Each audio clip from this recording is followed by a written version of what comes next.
Hi friends, நீ நான் காதல் சீரியல் நெக்ஸ்ட் பிரேமோ என்ன மாதிரியான ட்விஸ்ட் இருக்க போகுதுன்னு பார்க்கலாம். அபியோட கனவு இது எல்லாமே ஏன்னா போலீஸ் பிடிச்சிட்டு போனது இது எல்லாமே அபி வந்து நினச்சி பார்த்துட்டு இருக்காங்க. அவ்வளோதான், வீட்டில் இருக்கவங்களுக்கு விஷயம் தெரிஞ்சதுன்னா ஒட்டு மொத்தமாக நம்மளுடைய எல்லா பேருமே போயிடுமே.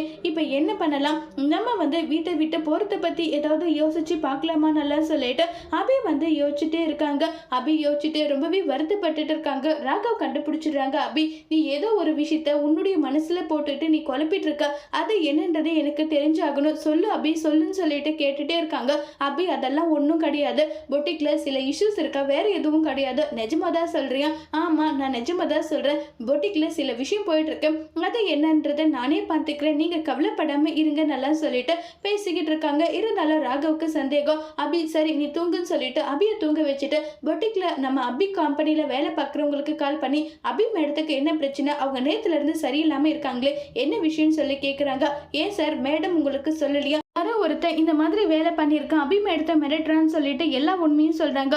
இதை கேட்ட ராகவ், அதனாலதான் இவ இப்படி இருக்காலாம். சரி, நீ என்கிட்ட இந்த விஷயத்த சொன்னதை நீ என்கிட்ட சொல்லாத, இந்த பிரச்சனையை அபிக்கு தெரியாம எப்படி சால்வ் பண்றதுன்றத நான் பாத்துக்கிறேன்னு சொல்லிட்டு ராகவ் முடிவு பண்றாங்க. இப்ப ராகவ் அபியோட பிரச்சனையை எப்படி தீர்க்க போறாங்கிறத வரப்போற எபிசோட்ல வெயிட் பண்ணி பார்க்கலாம். தேங்க்யூ.